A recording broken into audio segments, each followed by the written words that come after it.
Hey, pro-life Jen, it's Kristan Hawkins. Welcome to this new episode of Explicitly Pro-Life. You know, the abortion lobby absolutely hates that the pro-life movement continues to practice what we preach. And they're actively fighting to silence the good work of many pro-life organizations across America by, for example, limiting Google ads that pregnancy centers and maternity homes can even place to advertise to women who are in crisis. Why is that, you might ask yourself? Because aren't they supposed to be pro-choice? It's because they know that if every woman in America knew about the resources of pregnancy centers and maternity homes and shelters, that she would know she doesn't have to choose the violence of abortion. They wouldn't be able to profit off of the suffering and the crisis that she's experiencing. Today, we're going to hear from one amazing organization that's located in Fredericksburg, Virginia, called Mary's Shelter. Mary's Shelter is an organization that houses women, over 400 women in 17 years since they've opened their doors. That's not only saving the lives of their children, but also transforming her life and her whole family's life. And I want you to know, and I want you to hear about the incredible work of Mary's Shelter, because in my opinion, we need a lot more Mary's Shelters spread out across America now that we are in post-Roe America. So joining me today is the founder and executive director of Mary's Shelter, Miss Kathleen Wilson. She is the mother of 12 children, her and her husband, and their 20th grandchild is being born right now. So it was so exciting to have you. Thank you for coming on today, Kathleen. Thanks, Kristan. I've known you for such a long time, and I realized you started Mary's Shelter around the same time we launched Students for Life 17 years ago. Yes, I remember. So it's been kind of cool to watch all that you all have done, and you all here in Fredericksburg, which is where our headquarters is at, in Virginia. And especially since, Roe has fallen, I've actually seen you do some more, national media, kind of exposing America to this whole service, arm of the pro-life movement that too few people have ever even heard about. So can you tell everybody what Mary's Shelter is and the incredible work that you guys do? Sure. I love to talk about Mary's Shelter. So as you said, we started about 17 years ago, and we started in a little one-bedroom apartment for a woman that needed help. We didn't have a 501c at the time. We didn't have any funding. And this call came into us because we were sort of researching whether there was a need for a maternity home, going to social service offices and different pro-life ministries. And the need was so great, in fact, that they started giving out our telephone number. And so we did accept this first woman. And the way we were able to do that is just by sharing her story. And between just one church and a homeschooling group, we were able to raise the funds to house this woman for the entire pregnancy. She was a woman from China, and she was on her way back to China. Her husband's work visa had expired when they found they were pregnant with their fourth child. So they knew it would have been a forced abortion. So anyway, oh my gosh, she stayed. She actually named her baby boy Wilson, which is like my greatest claim to fame. And we don't know if they went back to China or not, or if they stayed in the U.S., but we, for years, heard from them every Christmas with an update, and the family is doing really well. So that family is our first story. What made you start thinking about, launching a maternity home here in kind of Northern Virginia area? Okay, that's a really good question. So I lived in Thailand for 6 years, and the need for ministry work was right in front of your eyes. You couldn't avoid it. When I came back, even though at that time I came back with 10 of the children that I have, I still felt this desire to want to serve in some way. So on Saturday mornings, I would go up and pray outside of the DC Planned Parenthood. And I didn't want to counsel. I really felt like that was not my calling. I was terrified of saying something wrong to somebody. So I'd just stay on the sidelines and pray. And it was this one day that this car was going around and around the block. And one of the counselors came to me and said, go talk to that lady. She wants to come in, but she's afraid to come through the prayers, through the people praying. And I really didn't want to, and she kind of pushed me, and I went over. And when I went over, the lady, rolled down her window, and I just looked at her and I said, can I help you with something? And she said, what can you help me with? And I kind of froze, like I had nothing. I did not know how to answer that question. So it was right after that, I was in a church, and I was looking out, and I saw these amazing people that I knew, a lot of prayerful, beautiful, souls in that church. And I thought, gosh, if we start something, they're going to help. They're going to help. I spoke to 2 friends afterwards, and we decided on praying on opening a maternity home. And that's when we spoke to these social service offices, and that's when they gave out our number, and we took in our first woman. You got launched. And there it was. And we had that one story to tell. And then from that story, people donated. We soon got our 501c. So we were able to really start getting donations. Different churches made monthly donations to us. It started small. It started with one rental house, and then a second rental house, and then a 5th rental house, and then stop renting and start purchasing. And, so now we own 6 homes downtown Fredericksburg, and we have 4 apartment units. So that's 6 homes and 4. So how many women can you house at one time right now? So we have over 30 bedrooms in our houses now, 30 something. The thing is we are one of the few ministries that accommodate women with really big families. So we have people in our homes with, as we speak right now, 5, 6, 7, going on 8 children. Oh my goodness. Yeah, and there really are no maternity homes, which is a whole nother part of our story of what we're doing now, but there really aren't that many maternity homes that can accommodate that size family. So sometimes we have to give a family 3 rooms. Sometimes we have to give them 2 rooms. So it just depends on that. We could potentially have 30-something families in our houses, but we can also have, 24 if the rooms are taken up by children. How many maternity homes are like you across the country? I mean, I think I heard the numbers, like we have 400 maternity homes across the country, about 2,600 pregnancy centers. So really, you look at that number, you're like, that's great. But we probably need a whole lot more than just 400 maternity homes. Yes. When we opened up in Fredericksburg 17 years ago, I don't think there was another maternity home between here and New York. Not one that I know of. Wow. And so another part of our ministry is we help open maternity homes. So we started with one home in Maryland that we helped open, and then we started with another one in West Virginia. And then there was one here in the Manassas area and one in Winchester. We've helped open. So people just started coming to you. They come to us. We've actually. I want to do this too. Yeah, we've actually just recently started a Virginia Maternity Home Summit. And I just had everybody to my house, and we had a big meeting, and we're all sharing our paperwork because now there's homes opening. There's actually about 2 or 3 other homes right now that we're assisting with as they, sort of are in those beginning stages. But even in the beginning stages, the maternity homes usually start out for the first 5 or 6 years relatively small because it takes a while to share stories and get people to donate to you. People know about pregnancy crisis centers, but they don't always know as much about maternity homes and what we do.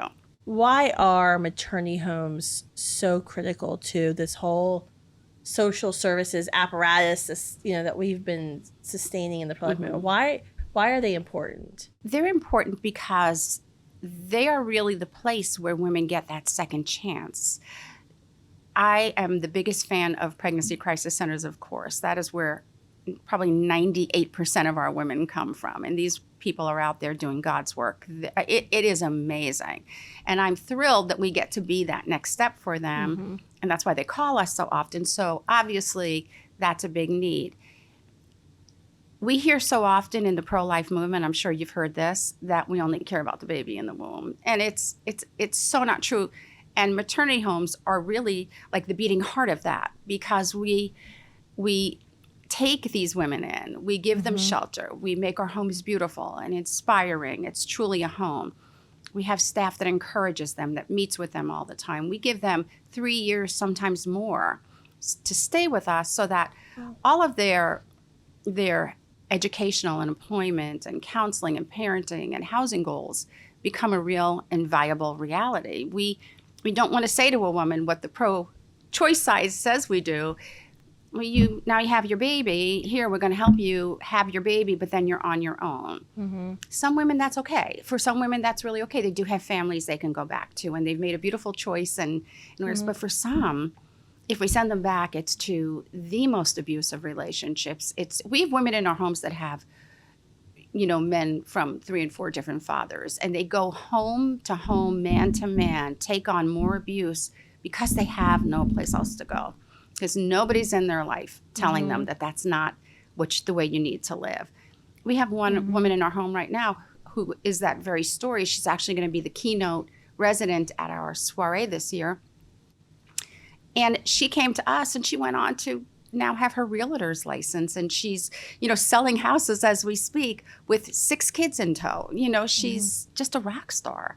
So we see that all the time. But when you're so young and you're in these situations, it's so hard to get out unless somebody offers you that. If you're a woman who has 3 or 4 children, and you're in an abusive relationship, you're pregnant, are there non-pro-life places you can go? Like, is it just a battered women's shelter, but do they accept? Will they allow you to? I mean, I'm trying to think of, like, is there resources for women that are out there that aren't pro-life maternity homes that are in these situations? Like, where would she go? Yeah, there are some. They're pretty far and few between. We have one here. I can't tell you the location because I don't know it, because they keep the women, they don't want people to know where they are and have men come to these homes. And they do great work. They really do great work. The problem is it's usually about a 90-day stay. So, and they do help with housing in some cases too, the rapid rehousing programs. So that 90 days is kind of short, though, to 90 days is short. Transform your entire life. Yeah. We feel like after 90 days with our women, we're still at day 1 sometimes. They need more. They just need more time to grow. And especially if they're having a child, because, now we're saying, well, for some of them, they've had other children, but for many, it's their first child. And they don't have maybe the mother in their life or, if they had a great role model or strong family, they would be there. So maternity homes aren't just a place. It sounds like you all are providing an entire support network for her as well. Yes, we do. Yeah. So each woman that comes, she has a case manager assigned to her, and that case manager works with her daily, works with her all the time, helping her when she first gets there to get whatever she needs set up, get to the hospital, find her doctor, do those kind of things. And then depending on where she is in the pregnancy, we start encouraging either an education or an employment. They have to be doing something. They have to be working towards that independent goal at the end. And those people give their life to these women, and not all of them are easy. It's in what part of the world is everybody easy. It's no different in our homes. They're very patient, and they keep trying, and they keep, working with ladies. And then we have prenatal doulas that work with us, and then we have postnatals. We have parent-child coordinators. So through each step, there's kind of somebody that can work with our moms to lead them in that direction until ultimately, that hopefully they've either signed up for some schooling we have a lot that are doing medical billing now, things they're moms. Some of them don't want to leave their babies, and we understand that. Lots of things now that you can do online. There's really no excuses at this point, for women in our homes not to get jobs or not to get an education, because their needs are met. And we love doing it. I mean, we've seen so many success stories. It's crazy. Yeah, and when you're saying like success story, though, you're not just saying like, okay, a baby that was born. No. You're saying, what are you saying? Like, what do you think of when you think of this is a Mary's Shelter success? I think of a woman who no longer feels like she and her children have to be subjected to dangerous situations. They don't need any longer to maybe run to the next man just to have a place to live. They don't need to depend on the system to pay their bills. They don't need to, try to find places that they can run to every 3 months and a new shelter to go to. They can live a stable life after they leave us. If a woman goes through the 3 years at Mary's Shelter, or a little bit more, again, we've had women that are in educational programs that take longer. We don't say to them, 3 years is up. You got to go. Of course. We have a woman that went on to be an RN. You know, while she was finishing her education, she stayed with us the entire time. So, you know, it's just such a great opportunity to, again, not only see that baby born safely, but to just watch a woman's life, her whole life transform before your eyes. Not everybody succeeds that way. But we've had so many women that do. And even the women that do not succeed that way, I would say 90% of them stay in our life afterwards. You know, they come back or they call us. When they need help, when they need assistance, they call us back again. That's amazing. Yeah. That's awesome. How have things changed now that Roe versus Wade is gone? Have you noticed any difference, or have you received more calls for help, pleas for help? What have you noticed? It's funny because right before Roe versus Wade was overturned, people would say to me all the time, you got to get prepared. There's, you know, going to be a surge. Mary Shelter has to take in every single woman across America. Right. And I would think, I don't really understand why the difference would be, you know, that big a number for us. I will say that our numbers have greatly increased, and that's why since Roe versus Wade, we've opened the doors to 4 new homes. Oh my gosh. So, and we've helped assist the opening of probably 4 or 5 new homes here in Virginia. So there is a great call. I don't really have the answer as to why. I really don't. I mean, abortion's not illegal. People can still get the abortion. The pills are easier than ever to get. I hope it's because there's a transformation of hearts. I hope because people are hearing more about what we do, and women who didn't know before maybe are saying, you know, I don't have to do this. There is a place I can go. And maybe because we have so many homes in the area now, they're learning more and they're hearing more, and pregnancy crisis centers know more about us. And I hope that's the reason. I hope we're just transforming hearts through our works. I hope that's the reason too. I mean, that's one of our biggest challenges that we've seen on the ground, is that people just simply don't know about pregnancy resource centers and maternity homes. Like we go up and we ask them at the doorstep, have you ever heard of these resources in your community? And they're like, what are you talking about? There's Planned Parenthood. And of course, Planned Parenthood isn't referring women to Mary Shelter. Definitely not. I mean, it begs the question of listening to what you do. I'm like, why aren't there government funded maternity homes in like every city across America, especially in cities where, or in regions where addiction is high, or prostitution is high, or domestic, you know, abuse. I don't know if you can classify it by region, but I just feel like that's such a simple thing that even, you know, Democrats and Republicans should even be able to agree on. Like, what you're doing is fantastic. You're mentoring women and transforming their lives, but you're going to transform their children's lives. Like, even if you support abortion, you should still support Mary Shelter. Of course. Do you have pro-choice donors? No, not that I know of. Not that I know of. And I don't know of any government-funded maternity homes. We don't take any money from the government. Sure. Well, I mean, you can't. No, we can't. We have to sign our lives away and everything we disagree with. That's the other thing, is if you take money from the government, you actually then are beholden to the Biden administration telling you what you can say and what you can't say. So there's a whole another bag. But it just is like, it's so simple. It seems so simple to me, because seeking social justice with somebody is so much more than, and we hear this a lot.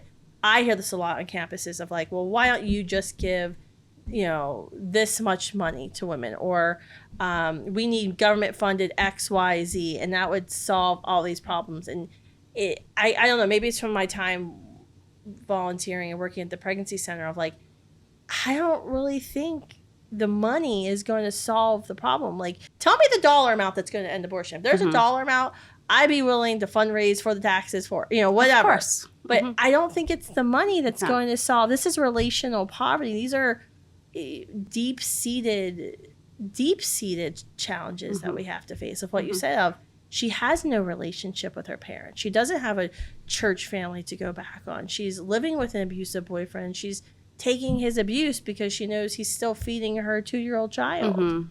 That's not something you can just like, here, let's start another government program and give her, and that suddenly, it could make it easier, but it's not, I don't think it's going to end the abusive situation she's in. No. It's not going to end that relational poverty. No, we have a lot of government funded buildings and areas and all, and don't see these issues being healed, and any issues really being healed people have a shelter. But yeah, they're not in a shelter in these government-funded facilities where they're receiving any type of care. Or encouraged to go get their RN degree. Nothing. No. They're encouraged, actually, in many ways not to, because then you're worried about getting your food stamps taken away. You're worried about getting, so if you're at a place like Mary Shelter and you're not receiving food stamps, it doesn't matter. If you're working and you're going to school and you lose food stamps, it doesn't matter because you're working and going to school. So, and we'll provide if we have to. So, I'm happy that our ministry is just privately. And you're thriving and you're growing and you're helping others grow. You're really a leader in the pregnancy center movement. Folks are coming to you. People ask me, well, who does pregnancy centers? I'm like, Mary Shelter. Call Mary Shelter. And I think that's what other people have started doing. So we just, like, you handle we like that. mentoring everyone. I guess, what's your kind of advice or words of wisdom for the broader pro-life movement now that we're in this post-Roe era? Is it everyone start maternity homes, or everyone do a better job of talking about maternity homes and the care? Find your local maternity home. What would be your words of wisdom for the pro-life movement? Probably all of the above. Talking more about in the churches, in the schools. Could we possibly ever get in a school, and letting people know more about what we do. There is obviously social media, and it is a great platform. I mean, even just putting something out on Facebook, we know thousands of people are seeing it. So, but we definitely need to, probably especially through our churches, just get in there and really talk more about what you all are doing, what pregnancy crisis centers are doing, what maternity homes. Share with people that there's maternity homes in your area. We're working really hard to open them in all the areas here. So, we wish the churches would get in and support it. Sometimes churches are a little hesitant in the beginning. Don't be. Like, just try to, support. I can't imagine this something if you wanted to start a maternity home, if you were active in a local church, that a church wouldn't want to support. Like, how would you, I don't know, I can't imagine saying no to somebody who's saying, I want to start a home for mothers and children who have no other place to go. Yeah, I know. And somebody would be like, no, that's not what we need. Yeah, right. Luckily, we don't get that very much because most of the churches here in this diocese actually do support us in a way. But, that's after years and years and years of getting it. Now, the local churches, they have been supportive since day one. We're downtown with churches like, St. Mary and St. Matthew and different churches there. They are what started our ministry. So I have no complaints about our churches at all. I do just think it would be nicer if, once every couple of months, a homily or something about what's going on in the world and what we need to do as pro-lifers would be a little bit more common. Yeah, I mean, I say this all the time. I'm sick of saying it myself, but it's like people don't know what we do in the pro-life movement. They don't know how much we care. That's why people don't want to be pro-life. That's why when you're trying to, what we're doing is trying to change people's minds on campuses. It doesn't matter if I have the logic and the science behind my beliefs. If they think pro-lifers are evil, bigoted people who just want women barefoot and pregnant in the kitchen with, having to be stuck in abusive relationships, they're not going to listen to anything I say because they're going to think I'm an evil, horrible person. Right. And I think that's, beyond saving lives and transforming families, if you want to change hearts and minds about abortion, if that's what your niche is and that's what you care about, I think we have to actually start with what it is we do, because I think that softens the hearts and the minds to then listen to the science and the logic of why abortion is wrong and evil. I think that kind of gets like separated in my view. Like there's like, oh, here's the service wing of the pro-life movement over here, and there's like the education activism wing, but it's like, no, the education activism wing needs to talk about the service wing to soften the hearts before you can actually change your minds. And like so do our politicians, by the way. Oh, yeah. I'm sure you know that better than anybody, but so do our politicians. It's rare, and they can watch this. It's rare if we even have a politician come down and ever see what we're doing. Now, I remember there was a debate in 2004 This is my friends. They make fun of me for this. This is how I remember this. In 2004, I was working for the Bush campaign, and there was a debate between President Bush and John Kerry, Senator John Kerry, now the climate czar, who doesn't own a private plane. Only his wife does. That's funny. There was a debate, and I remember we had a debate watching party, and President Bush said maternity homes. And he championed maternity homes, and I guess went wild in the room. I was like, yes! Oh, that's wild. And my friends always make fun of me because I was the only person, the room was completely silent, and I was the one thank you. freaking out that President Bush said maternity homes. So there's one politician that knows maternity homes exist. But that was kind of a long time ago before, some of our students were even old enough to watch TV. So. Yeah, no, and I get it too, because this is not their only issue. They've got a gazillion issues. It's so easy, though. But it's just so easy to show up once in a while and have a picture taken that you can then publicize that this ministry is there or something. Something simple. It doesn't have to be grandiose. We need to almost do, I'm writing this down right now. We almost need to do a Capitol Hill. We do these for Students Life Action, we'll do Capitol Hill tutorials on chemical abortion, and we'll present all the things we've learned about chemical abortion, how it harms the environment, harms women, and kind of give some of our congressional folks new ways to talk about the issue.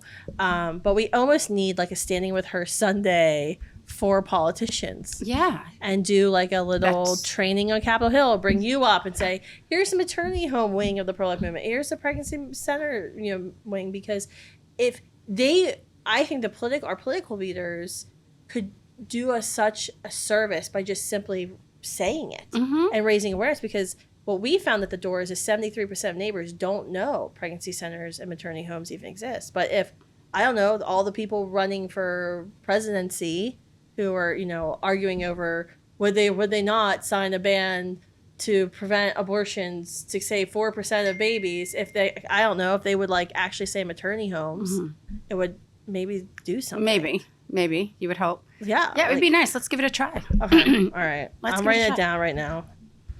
All right, task list for me. Okay, so I guess my last question to you would be, how, if you're listening, if someone's listening to this podcast and they're like, this is awesome, I totally agree, we need more maternity homes in our social service apparatus, how can I start a maternity home? What's my first step? Your first step is to call us, because this is what we do on the sidelines, and we could guide you through the entire process. Okay. So the first thing, obviously, is pray on it. Talk to some people in your community, see if you can grab some support. Talk to a couple of pastors, get a couple of churches maybe online, so you can think about, fundraising in the beginning. Don't open thinking that you're going to open up to 6 houses and 4 apartment units like we have. Understand it's going to start small, 1 bedroom. Remember, we started with 1 bedroom.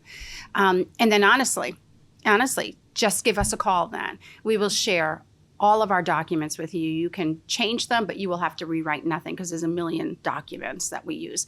We'll help you get your 501c. We have lawyers that we can put you in touch with that you can speak to about that. We'll come in. I speak at their events whenever they have an event, they're starting out. I come and I speak at those galas. That's awesome. From soup to nuts, we help open. How much do you charge somebody to do this? I don't charge anybody. I've never charged ever to speak, but that's amazing. Yeah, I'm happy to do it, because honestly, it's not like we have all the time in the world to do these things. But we need the resources. Yeah. So if we don't help open these homes. And I've seen some of these homes now. They come to us, we help them, and within months, they've got something open. Yeah, it's amazing. There's a place in Richmond right now. It's Mary's Choice RVA, and they're open a couple of years now. But when they first started, the director of that home, she is amazing, and she is tenacious, and she was determined. And she got that thing up and running in a couple of years. It's a while to get your 501c. I'm talking from process to process.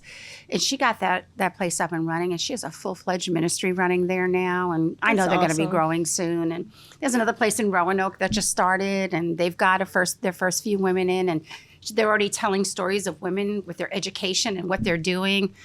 It's just wild. That's awesome. And these places just open. Yeah. So when a lot of them are called Mary something, a lot of them take the Mary's name. I think the one in Roanoke is Mary's there's a new one that's going to be opening. That's Mary's Comfort, I think. There's one in Pittsburgh I just visited. It's Mary's. It's, shoot, hold on. I can Google it. I actually did an Instagram Live. I went and saw it. My friends opened it up. And it was awesome. It's like a former convent or something like that. And it's beautiful. It's like a castle. Yeah. And it was so cool. Maggie's Place. It's Maggie's Place. Maggie's Place. I've heard of that. Yeah, there's another convent in West Virginia. It was a woman who I knew moved to West Virginia, and the church she goes to has the convent on the property, and she talks to the priest, and now that convent's been redone, and there's women living in there. That's awesome. Yeah. Mm-hmm. That's in awesome. West Virginia. I can't think of the name of the town, but it's that's so Mary's cool. Refuge is the name of the ministry. That's so awesome. Mm-hmm. Yeah. Is there like a national, where can someone go to find like their most local, I mean, there's only 400s, but where can they go to find their most local maternity home? Well, one of the greatest resources out there right now, and I know they're still going into different states, but is Her Plan. I mean, that's really got, it's not just the maternity homes, it's everything. It's the food banks, it's the doctors, it's everything. So that would be my first Her Plan's like in 5 states. I just interviewed Kayla for Her Plan. I think they're in like 5 states. I think if you go standingwithyou.org, our website, I think lists as many maternity homes that we know of. And you can just put in your zip code. But you probably have to keep searching if you can't find it. And then I think Option Line has maternity homes on their website Option too. Line would have it. So would Heartbeat. Yeah. Heartbeat International has all of that. Heartbeat.